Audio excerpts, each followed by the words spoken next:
That's what I believe got him reelected, is the people knew that you could believe what he said. Well, it never affected. Our country is strong. How many people are? We go forward to defend freedom.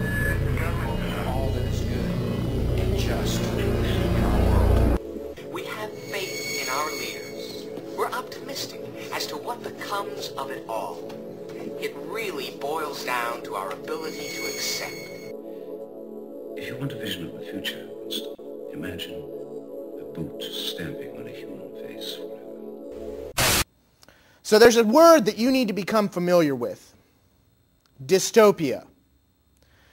Utopia is the idea of creating beautiful, heaven on earth, everyone's happy environments, governments, communities. Dystopia is the exact opposite. It is the nightmare future as envisioned by the likes of George Orwell in his work 1984, Brave New World by A. Huxley. For those of you that aren't familiar with those works, if you've ever seen stuff like Resident Evil, these are the types of futures that are being created for you.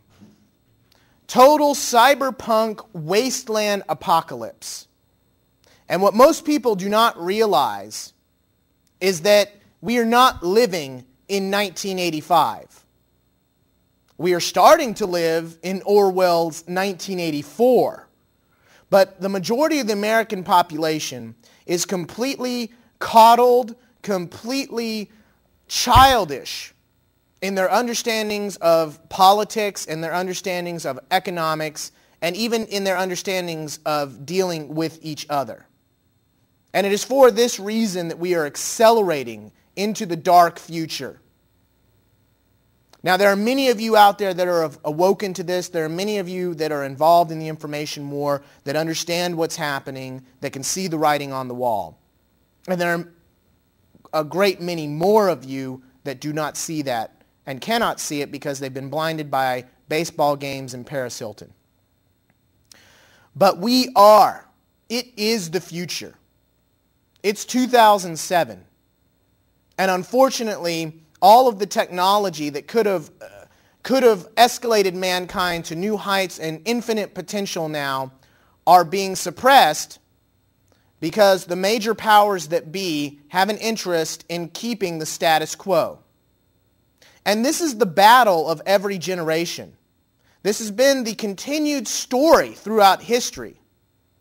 As one generation has become aware, and there's been the Enlightenment or the Renaissance, great awakenings throughout history where cultural values were redefined and new awakenings and new vistas of the human experience were enacted. We are living in such a time today. Unfortunately, though, the same tools that are escalating and enabling us to communicate the reality of this situation, that same technology is also escalating its control matrix over all of us. But if I cannot convince you, if I cannot show you via the documented technological advances up until this point,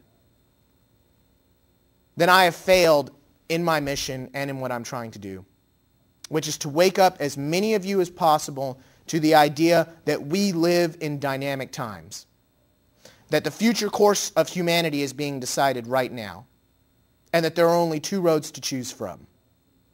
One road leads down to the dark, cyberpunk, dystopian nightmare, and we've documented that for you. The military-industrial complex, the RAND Corporation, all have done major studies that document this and show the trajectory of that system, the escalating matrix of control.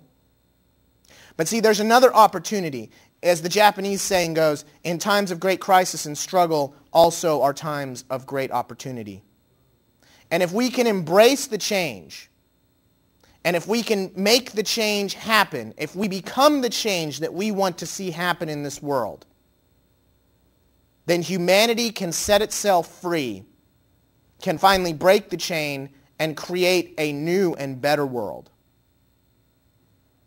But it is a struggle. And it's a struggle between the most dynamic forces of the human spirit. A struggle between all that is dark, deceptive, manipulative, and destructive versus all that is creative and loving and truth-seeking. And this is one of the most dynamic moments of history. And if you're a part of it, if you're a part of the change, and ultimately there is going to be only two sides. Right now, many of you enjoy the luxury of your baseball games, of your distractions, of your petty lifestyle that America, that the Great Republic has supplied to you. Those times are ending. It's been built on a system of debt, escalating debt that cannot repay itself, that cannot continue to function. And we are. The recession that they're just now telling you about, that I've been reporting on this program for the last 3 months, telling you exactly, giving you the documentation of exactly what was going to happen, they are now just beginning in the mainstream media to admit this. So the first thing to go into tonight, and many of you that support Dr. Ron Paul's candidacy will definitely be interested on this, is the obvious voter fraud and voter rigging that went down in the New Hampshire primary.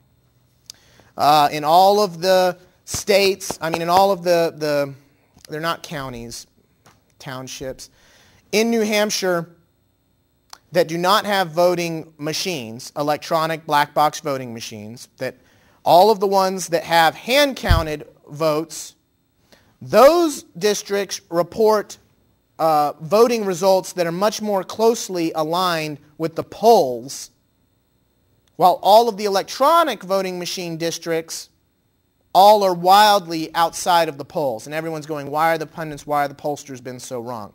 Well, they weren't wrong. The electronic voting machines have been gerrymandered to produce a specific result. And so far, what's coming out is that result has been the swapping of Giuliani votes for Ron Paul votes, possibly even more, and the swapping of Obama with Clinton. And we have plenty of articles that I've been covering. And I've been covering electronic voting on this show and escalating up because I knew that we were moving into the New Hampshire primaries, and I knew that this was going to become an issue. And for those of you that watch the show every week, you'll remember that I've been mentioning this, electronic voting, and wanting to fight against it. Because if we do not take the stand against electronic voting, if we cannot get rid of all electronic voting machines, it's over. It's over. We're in a banana republic, a technocratic banana republic, where the media combined with the gerrymandering of the votes are just simply going to tell you who the establishment picks. And there'll always be a little bit of, they'll give you different candidates and different flavors just to make you think that the system's still working. And the votes will always, when you really want someone, like the Democrats really want Obama, even though I don't agree with most of Obama's positions and I don't like Obama as a candidate, they'll give you these close, oh, well, we don't understand why the polls didn't match, and then all of a sudden, he was ahead by 15% in the polls, and then he loses by 2%. See, that's the game that they play because they know they have to keep it within the parameters of somewhat being believable. So real quickly, I'm going to shoot through the articles, just headlines and basic details of voting machines that I've been reading on the air. Report, Ohio voting machines have critical flaws, could undermine '08 election. It was worse than I anticipated, Secretary of State Jennifer Brunner said of the investigation. I had hoped that perhaps one system would test superior to the others. The $1.9 million federally financed study conducted by corporate and academic teams in parallel assessments and released Friday found that voting machines and central servers made by election systems and software Premier Electronic Solutions, formerly Diebold, and Hart InterCivic were easily corrupted. That's your own government. That's the federal government. And people go, well, if the government's in on it, then why would they do something? Because the government is a massive bureaucracy. It's compartmentalized. There are multiple agencies, multiple fractures along it. And that's what actually makes it corruptible, also makes it accountable and usable.